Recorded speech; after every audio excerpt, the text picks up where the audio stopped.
Salut à tous, on a une demi-heure pour se poser en compagnie de notre invité, notre French boss de la semaine, notre voyageur entrepreneur de la semaine. On a une demi-heure pour se poser plusieurs questions qui tournent autour de deux mots principaux.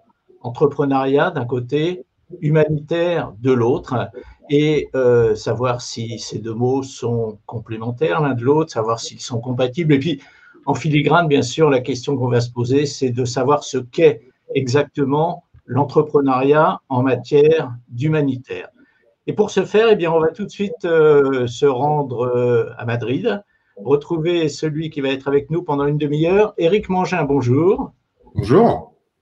Alors, merci d'être avec nous. Évidemment, vous êtes l'interlocuteur idéal pour évoquer ces deux mots magiques qu'on a prononcés donc en début d'émission, entrepreneuriat d'un côté, humanitaire de l'autre. Mais auparavant, vous savez, Eric, on a une routine dans cette émission. La ville que vous voyez derrière moi, la ville dans laquelle vous vivez aujourd'hui, c'est la ville de Madrid, en Europe. D'ailleurs, c'est la première fois qu'on a un French Boss depuis Madrid. Je voudrais savoir ce que représente cette ville de Madrid dans votre vie professionnelle telle qu'elle est aujourd'hui, Eric. Alors, Madrid, pour moi, c'est tout d'abord le retour en Europe après une expatriation de plus d'une dizaine d'années, une douzaine d'années, en Afrique et en Asie, au Cambodge et en Chine particulièrement. Et c'était l'endroit où j'ai choisi de poser mes valises de retour d'Asie. Je voulais me rapprocher de l'Europe parce que je trouve que l'Europe fait énormément de choses sur ce côté impact, RSE. Et je voulais aussi continuer à explorer de nouvelles cultures, apprendre de nouvelles langues, effectivement l'espagnol. Et effectivement, Madrid, c'est un peu posé comme une évidence. J'avais jamais mis les pieds à Madrid avant de poser mes valises pour y vivre. Et pour autant, j'ai découvert une ville qui est incroyablement sous-cotée, je crois, en Europe, dans la mesure où il y a un cadre de vie qui est assez incroyable. Donc, d'un point de vue professionnel, effectivement, cadre de vie, c'est un peu bizarre pour un entrepreneur, mais c'est vrai que tant mes collaborateurs que moi-même apprécions beaucoup la vie ici et ce qu'elle peut offrir et une certaine douceur de vie qui coupe entre guillemets les journées de travail, qui est très agréable à vivre. Et ce qu'on trouve quand on est sur place en permanence, est-ce qu'on a le sentiment que cette ville, un petit peu comme le ferait une ville comme New York, que cette ville vit au rythme du business permanent, que c'est une ville agitée, productive, chaude, si je puis dire?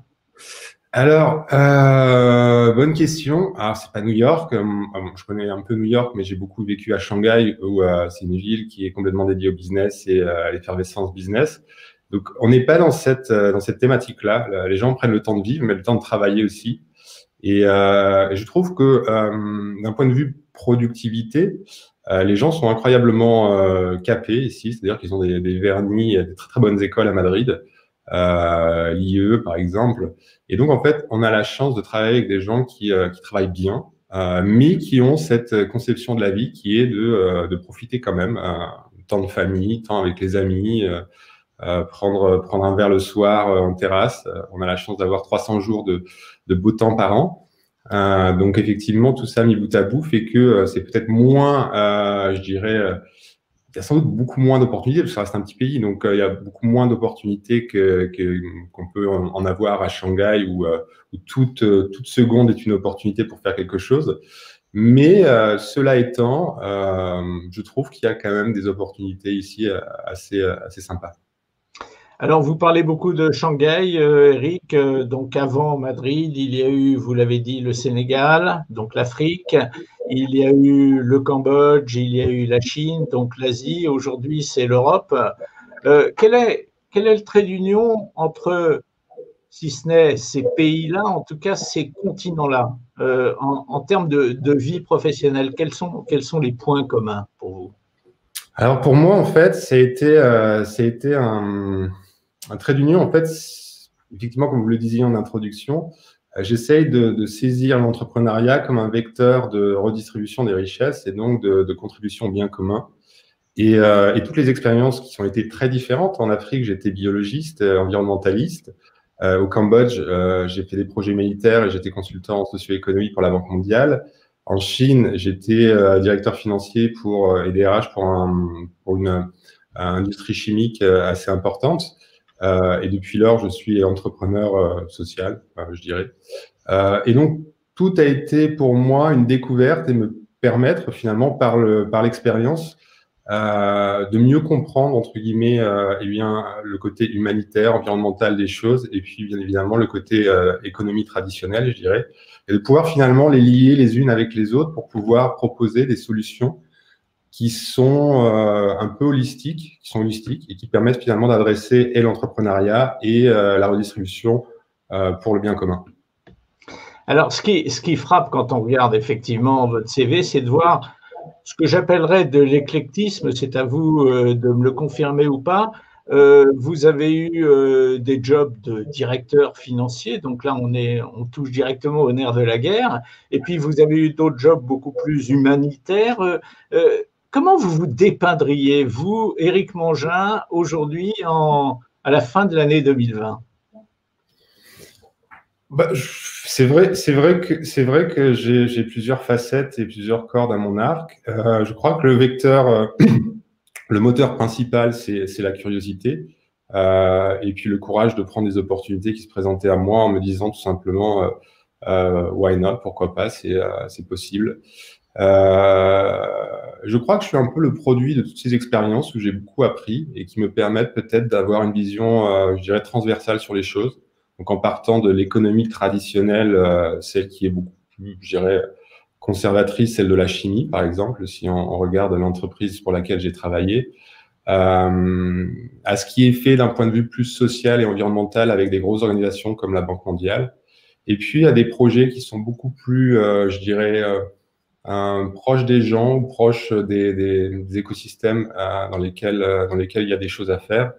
Et donc, j'ai cette vision un peu transversale, effectivement, et j'en suis assez fier, en fait. Aujourd'hui, si quelqu'un comme ça, bêtement, vous demande quel est votre métier, qu'est-ce que vous allez répondre en un mot? Vous voyez que c'est pas facile, hein. Vous voyez que j'ai du mal. Je dirais, en général, j'ai tendance à dire que je suis un activiste et que mon cocktail Molotov, c'est l'économie. Il faut que ce soit bien compris, il faut le dire calmement. J'ai parcouru, Éric, un petit peu votre CV, votre vie professionnelle, et je pense que partout, il y a un mot qui transpire de ce que vous avez fait, c'est le mot réactivité. Vous êtes quelqu'un manifestement de très, très réactif. Est-ce qu'aujourd'hui, cette notion de réactivité, cette qualité de réactivité, elle est indispensable au métier d'entrepreneur?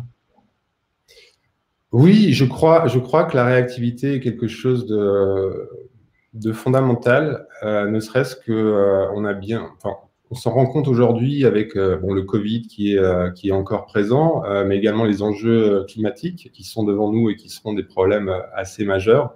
Et on se rend compte que il y a des paradigmes à changer dans cette société, dans l'économie, et que ça demande beaucoup de réactivité et de créativité de la part des entrepreneurs parce que l'objectif et je dirais la ligne directrice d'un entrepreneur en 2010 va être fondamentalement différente de celle d'un entrepreneur en 2025 ou en 2030 parce qu'ils n'ont pas du tout les mêmes enjeux à adresser. Bien évidemment, il y aura toujours des enjeux financiers parce que l'économie fonctionne comme ça. Mais je crois que derrière, il y aura d'autres objectifs qui seront profondément adossés à l'économie, que sont les progrès socio-environnementaux, les progrès d'inclusion, les progrès sanitaires, etc. Et je crois que la compréhension de tous ces objectifs sera finalement la ligne directrice de l'entrepreneur d'aujourd'hui et de demain, ce qui n'était pas le cas il y a 10-15 ans. Alors Éric, vous avez des qualités d'entrepreneur, vous avez une appétence non dissimulée pour l'humanitaire. Il y a autre chose aussi que j'ai vu que vous étiez capable de créer presque des slogans publicitaires. Et là, je vais parler de ce fameux Profit for Non-Profit. C'est un slogan, ça, et ça vient de vous. C'est sorti de votre tête, ça. Alors non, ça vient pas de moi. Profit for Non-Profit, c'est quelque chose que j'aime beaucoup. Réutilisé par. que j'ai réutilisé parce que je trouve que, alors si on vient à l'origine de Profit for Non-Profit, je crois qu'on revient au début du XXe siècle et un sociologue français très connu qui s'appelle Marcel Mauss et qui parlait d'économie de prestige, c'est-à-dire que l'économie, une fois acquise, était redistribuée au bien commun pour pouvoir finalement apporter cette vertu de stabilité. Ensuite, c'est une notion qui a été beaucoup reprise, je dirais, par les Américains, au début des années 2000, 2010. C'est une notion qui est beaucoup défendue en France par quelqu'un qui s'appelle Vincent Aurillac d'Axilia, qui est un peu le fer de lance du Profit for Non-Profit en France. Et par contre, effectivement, c'est le mot, le terme qui convenait le plus à ce que j'essayais de faire. Voilà. Et donc, je le reprends pour... Et ce que vous essayez de faire, donc on y arrive aujourd'hui, c'est de l'entrepreneuriat au service de l'humanitaire. Racontez-moi le quotidien d'Éric Mangin aujourd'hui, puis après on va parler de choses importantes pour le quotidien qui sont les revenus, la manière dont on arrive à bouffer, si je puis dire, de tout ça. Mais auparavant, votre quotidien, Éric. Eh bien, mon quotidien aujourd'hui, c'est, je dirais, 3 projets sur lesquels je me dédie, en plus de ma famille. Donc, le premier projet, en fait, c'est U2Guide, donc un projet qui essaie de réinventer le tourisme en l'accrochant sur une offre plus responsable et régionale. Et toujours avec cette notion de profit for non-profit, donc une partie des profits et une partie des ventes sont redistribuées à des ONG. Ça, c'est le premier projet. L'autre projet, c'est NOS, dans lequel on essaye d'accompagner les entreprises à amplifier les voies d'impact de leurs interlocuteurs, donc leurs clients, leurs employés, en leur permettant de suivre cet impact et de pouvoir finalement créer un cercle vertueux avec leurs parties prenantes. Et le troisième projet est un projet humanitaire sur lequel je suis impliqué depuis 2003, donc qui est porté par une petite ONG que je préside, qui s'appelle Amica, et donc qui essaye d'aider quelques villages au Cambodge, notamment sur l'entrepreneuriat en fait. En gros, on apprend aux gens à pêcher plutôt que de leur donner du poisson, et c'est ça qu'on essaye de faire. Et donc, mon quotidien, en fait, c'est tout simplement de faire en sorte que ces 3 projets, avec tous mes collègues et tous mes collaborateurs, avancent le plus rapidement possible vers les objectifs qu'on s'est fixés. Et en termes de répartition dans votre emploi du temps, ces 3 projets représentent respectivement combien chacun ? Alors, ça dépend des moments. Ça dépend des moments. J'avoue que NOS, qui est un nouveau projet qu'on a lancé il y a finalement très peu de temps, me prend pas mal de temps. Cela dit, j'en ai toujours autant pour U2Guide.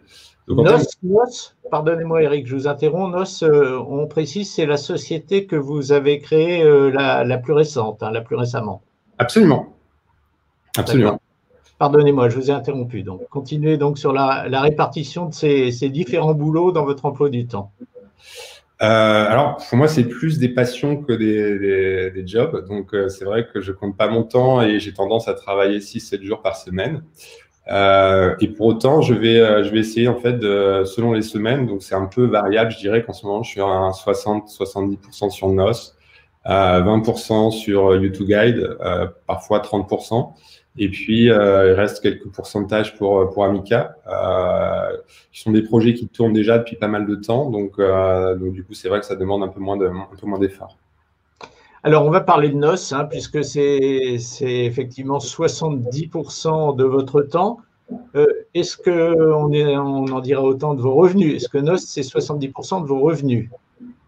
Alors, pas encore parce que NOS on a commencé la commercialisation en octobre. C'est un projet qui a eu un grand temps de maturation, parce que c'est vrai qu'on a pris le temps. Donc c'était, je dirais, un partenariat commercial et technique avec Amadeus, et à partir de là, on a pris pas mal de temps pour discuter avec des clients potentiels de toutes les industries, de toutes les typologies, et pour pouvoir finalement, je dirais, avec un process de co-design, en fait, de pouvoir arriver sur un produit qui répondait le plus possible dès la sortie à leurs enjeux, notamment les enjeux RSE, mais aussi maintenant parce que la RSE touche pas mal d'enjeux, les ventes, marketing, les employés, la rétention des employés, etc.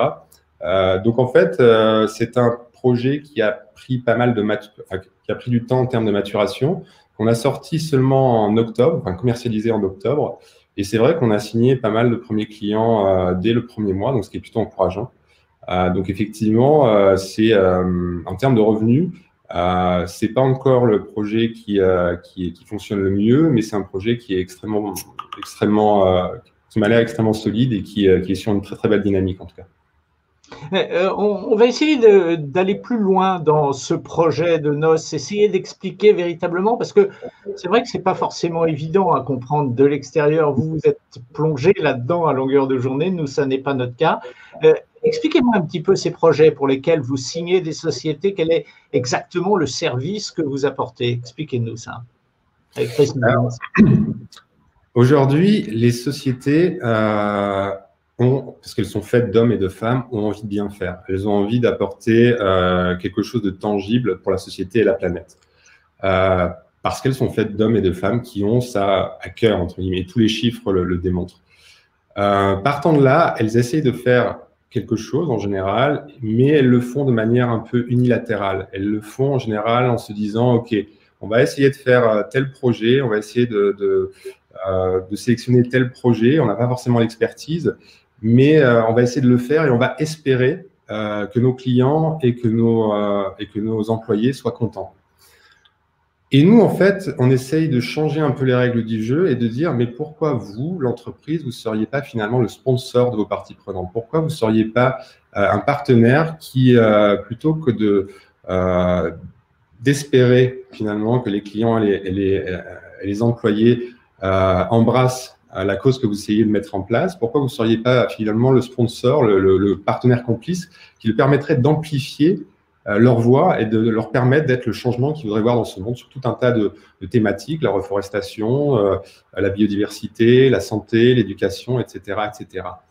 Et à partir de là, ce qu'on va faire, c'est que donc on va mettre en place les outils qui permettent, entre guillemets, aux parties prenantes, les clients et les employés, de s'approprier cette mission d'impact. Et ensuite, on va mettre en place des outils qui vont permettre de suivre l'impact en temps réel avec des KPI extrêmement précis. C'est-à-dire, par exemple, le nombre d'arbres plantés ou sauver de la déforestation, le nombre d'accès supplémentaires de qualité qui sont donnés à l'éducation. Et en plus de ça, parce qu'on a une grosse compétence d'impact, ce qu'on va faire, c'est qu'on va proposer des projets. C'est-à-dire que beaucoup d'entrepreneurs, notamment dans les PME, veulent bien faire, mais n'ont pas forcément les compétences pour chercher le bon projet, le projet qui est innovant et sur lequel, finalement, il y a une histoire aussi à raconter et sur lequel, effectivement, l'impact est démultiplié. Et nous, en fait, on va proactivement chercher des projets un peu partout dans le monde pour ces clients qui sont vraiment performants, qui sont performants en termes d'impact et qui ont des systèmes innovants, je dirais, dans une ADN qui font que ça va beaucoup plus loin que l'impact en lui-même. C'est-à-dire que, par exemple, on travaille en France avec une association qui s'appelle Gribouillis, qui est une communauté apprenante de nounous, en fait, qui sont en général issus de l'immigration, qui sont en général peu digitalisés, qui ont pas beaucoup d'accès à des formations de compétences. Donc, cette communauté apprenante de 700 personnes va, par exemple, apprendre à être de meilleurs professionnels. Ça va aussi fluidifier l'accès au marché via la technologie. Mais derrière, en fait, l'autre effet, entre guillemets, qui se coule, c'est qu'on s'est bien rendu compte l'année dernière cette année, que l'économie fonctionnait avec la capacité de garder les enfants. Et derrière, en fait, des nounous qui arrivent sur le marché, qui sont performantes, qui sont professionnelles, hautement professionnelles, permettent finalement l'employabilité d'autres personnes en bout de chaîne. Donc, vous voyez bien que c'est un projet en fait qui part d'un constat, c'est-à-dire il y a des personnes issues de l'immigration qui ont besoin de compétences, qui ont besoin de monter en compétences, qui ont besoin de se digitaliser, etc. Et derrière, en fait, il y a toute une conséquence d'impact bénéfique pour la société. Donc, on va chercher toujours des projets plutôt confidentiels, mais qui ont vraiment une valeur ajoutée et qui ont vraiment un impact significatif pour la planète et pour la société. Donc, tous ces services mis bout à bout, avec la tech, effectivement, c'est un service assez intéressant pour une société qui, en plus de ce qu'elle fait à sa porte, c'est-à-dire moins trier ses déchets, faire des économies d'électricité, etc., va pouvoir aller beaucoup plus loin et va pouvoir finalement redistribuer une partie de sa richesse à des projets d'impact méticuleusement sélectionnés. Et nous, c'est ce qu'on fait. Je vous écoute attentivement, Eric. Il y a quelque chose qui me frappe. Alors, vous allez peut-être me contredire, c'est qu'il y a dans votre projet, dans votre quotidien professionnel aujourd'hui, il y a une part d'idéologie qui est certainement présente, sinon importante. Ça veut dire que les gens qui sont avec vous, qui vous accompagnent dans votre projet, doivent avoir des compétences diverses, mais ils doivent avoir également cet état d'esprit. Ils doivent vous ressembler d'une certaine manière. C'est difficile de travailler avec des gens qui ne partagent pas complètement votre vision, non? Absolument, en fait, ce sont tous les gens qui travaillent pour NOS ou U2Guys, ce sont des gens qui sont extrêmement engagés dans leur vie. Mais ce qui n'était pas forcément la norme il y a 20 ans quand j'ai commencé tout ça, est aujourd'hui la norme. Et je vais prendre un exemple tout bête. La personne qui crée la tech dans la société, donc NOS, s'appelle Lucas Petit, est un ingénieur de centrale Supélec, très bel ingénieur de centrale Supélec, qui était le président du forum, enfin quelqu'un qui a des très beaux vernis.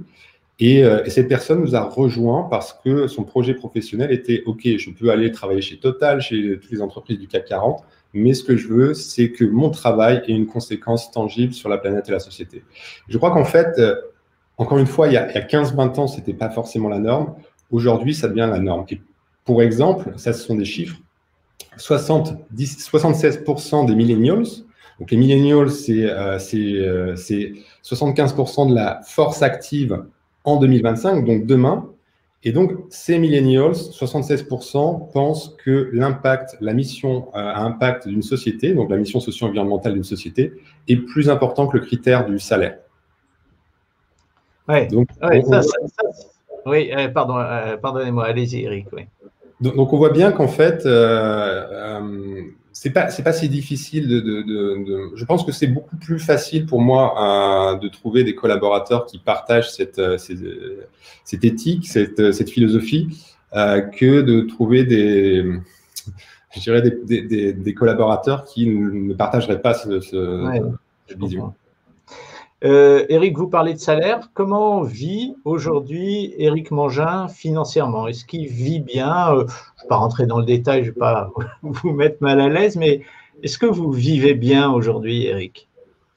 Oh, je suis très heureux. C'est pas exactement ma question. Non, je comprends la question. Donc, pour répondre, comme tout entrepreneur, en plus, cette année, il y a une crise assez féroce sur le tourisme, donc qui a impacté U2Guide. Donc, il a fallu faire des efforts un peu financiers pour maintenir le bateau à l'eau. Simplement, je vais être très très franc. Je vis financièrement, je vis moins bien que lorsque j'étais directeur financier. Mais je suis beaucoup plus heureux en fait, parce que beaucoup plus en lien avec la personne que je suis intérieurement. Et pour autant, je crois qu'on crée de la valeur. Je crois que j'étais peut-être un peu en avance sur certains sujets jusqu'à présent. Je crois que ces sujets vont devenir la norme, et je crois que financièrement, la typologie d'entreprise que j'ai créée sera celle qui aura sans doute le plus de valeur dans 5 à 10 ans. Peut-être que ce sera les miennes, peut-être que ce sera d'autres entreprises, mais en tout cas, je pense que c'est ces entreprises qui vont avoir de la valeur et donc qui permettront à des gens de bien vivre tout simplement. Donc moi en tant que fondateur, mais sans doute aussi pour les employés. Je crois que c'est la CEO de Solvay qui a dit que effectivement les entreprises qui ne prenaient pas le tournant socio-environnemental allaient disparaître.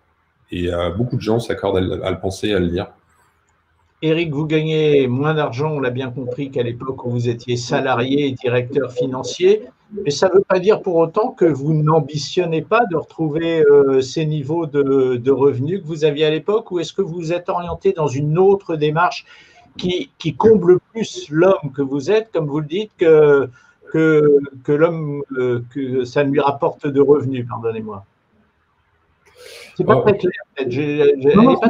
Si, c'est tout à fait clair. Donc, je pense que je vais faire une réponse en 2 temps. La première réponse, c'est la nécessité de revenir à une certaine frugalité, c'est-à-dire gagner de l'argent, ok, mais pour faire quoi avec? Et je crois que la société doit aller vers une certaine frugalité pour faire face au changement climatique et n'a pas besoin de consommer à tout va et donc du coup gagner beaucoup d'argent, mais pourquoi faire en fait? Donc effectivement, ça c'est la première réponse. La deuxième réponse, je crois que effectivement pendant très longtemps, on a dévalorisé sans doute les gens qui souhaitaient avoir un impact positif. Peut-être que c'est dû au sens de la générosité judéo-chrétien, parce que la générosité doit être gratuite, donnée, offerte. Mais je crois sincèrement que si à un moment donné l'économie rétribuait mieux tous ces cerveaux qui conjuguent solutions avec impact, je pense que le monde serait dans une nettement meilleure situation. Donc je crois que sans ambitionner de gagner énormément d'argent pour pouvoir beaucoup consommer, je crois que ce qui est intéressant, c'est de pouvoir proposer des modèles qui rétribuent justement, faire en sorte que les gens vivent bien, tout simplement, qu'ils soient heureux, à l'aise dans leur basket, qu'ils puissent de temps en temps voyager, qu'ils puissent donner une éducation valable à leurs enfants, qu'ils puissent bien manger, qu'ils puissent bien vivre, tout simplement. Et je crois que c'est pas incompatible, et je crois que, pour moi en tout cas, le but économique de NOS, c'est bien évidemment, c'est d'être performant financièrement, c'est de pouvoir finalement avoir les meilleurs autour de moi. Et donc, les meilleurs, il faut pouvoir les payer, mais tout en essayant finalement de faire relativiser les gens sur OK, la vie n'est pas juste un numéro qui augmente. La vie, c'est quelque chose qui est beaucoup plus profond. Et la vie commande aujourd'hui à ce que nous entrions dans une période de frugalité qui ne veut pas dire qu'on ne peut pas être heureux. Voilà. C'est étonnant quand même d'entendre revenir à plusieurs reprises dans votre bouche le mot frugalité. C'est d'autant plus étonnant dans la bouche de quelqu'un qui a été récompensé très récemment, qui a reçu un trophée qu'il compte garder, bien sûr, trophée de meilleur entrepreneur français à l'étranger. En général, ces gars-là, ils ne parlent pas beaucoup de frugalité, ils parlent plus de profit en général, non ? Oui, j'étais très content de recevoir ce prix parce que effectivement, il était décerné, je crois que c'était une première, à quelqu'un qui est en quelque sorte un porte-drapeau d'une autre manière de voir les choses. Je ne suis pas un porte-drapeau, mais on est quand même, je ne suis pas tout seul à faire ça, heureusement, bien évidemment. Mais en tout cas, donner finalement la possibilité, une tribune assez particulière à quelqu'un qui défend ce type de valeurs, donc moi en particulier. Je crois encore une fois que le monde est vraiment en train de changer. C'est vrai qu'on a beaucoup parlé avec le Covid du monde de demain, etc. Je ne sais pas si ça va changer aussi rapidement, mais je crois que c'est quelque chose qui était avant le Covid et qui s'accélère. Je crois que les gens commencent à comprendre beaucoup de choses. Ils commencent à être beaucoup plus ouverts et beaucoup plus conscients des défis socio-environnementaux. Et je crois que de manière très pragmatique, on va à la rencontre de problèmes assez forts en termes de ressources, en termes de diminution des ressources naturelles, en termes de rupture entre ces modèles économiques, héritage de la révolution industrielle, qui voudrait que la croissance soit infinie et donc de facto soit basée sur des ressources qui sont infinies et donc qui permettrait à des entrepreneurs de dire ce qu'on veut, c'est grossir, avoir effectivement de plus en plus de richesses et de plus en plus de richesses. Je crois qu'on va à l'encontre tout simplement d'un constat, entre guillemets, qui est le suivant, qui est ça ne peut pas fonctionner en fait.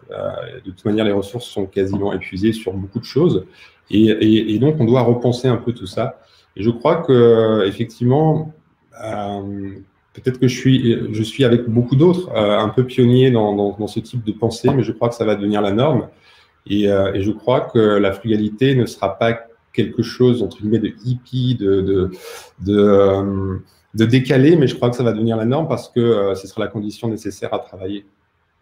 Et si vous deviez aujourd'hui recevoir un autre trophée, Eric, ce sera ma dernière question. Celui qui vous ferait le plus plaisir, c'est ce que je crois comprendre en vous écoutant, ce ne serait pas forcément celui de meilleur entrepreneur français à l'étranger. J'imagine que d'autres trophées pourraient vous faire plus plaisir. Lesquels, Eric? C'est pas vraiment un trophée en fait. Dans NOS, on s'est fixé un objectif qui est d'ici 5 ans de planter 1 million d'arbres ou de sauver 1 million d'arbres de la reforestation, de donner de l'éducation de qualité de manière supplémentaire à 1 million de personnes, de donner un accès amélioré à la santé à 1 million de personnes, de collecter 1 million de tonnes de déchets dans les terres ou dans les mers, et de protéger aussi 1 million d'hectares de terres ou de mers pour pouvoir, je dirais, favoriser le retour de la biodiversité. C'est ce qu'on appelle notre North Star, notre étoile polaire chez NOS. Enfin, c'est une valeur qu'on partage avec tous mes collègues. Je crois que simplement le plus beau prix pour moi, ce serait d'atteindre ces objectifs et de me dire que j'ai vraiment contribué à quelque chose de tangible sur la planète. Je cherche pas forcément de médaille. J'ai eu la chance d'avoir en chimie un PDG, Monsieur Pic, qui plaisantait souvent sur les médailles en chocolat. Et je crois qu'en fait, c'est bien ça fait toujours plaisir d'être mis devant de la scène. Mais je crois que je serais d'autant plus fier en ayant eu un résultat tangible sur la planète et sur les sociétés. Et c'est ce que j'essaie de faire. Voilà, c'était intéressant cette demi-heure qu'on a passée en compagnie de Éric Mangin, un homme qui souhaite réussir, bien sûr, mais qui souhaite réussir sans jamais trahir l'harmonie dans les idées qu'il a depuis toujours et des idées qu'il a toujours suivies tout au long de sa carrière. Éric, merci d'avoir été avec nous aujourd'hui. Merci beaucoup à toi, Éric. Voilà, et bon, on se retrouve dans 15 jours pour un prochain French Boss. Pardon, salut à tous.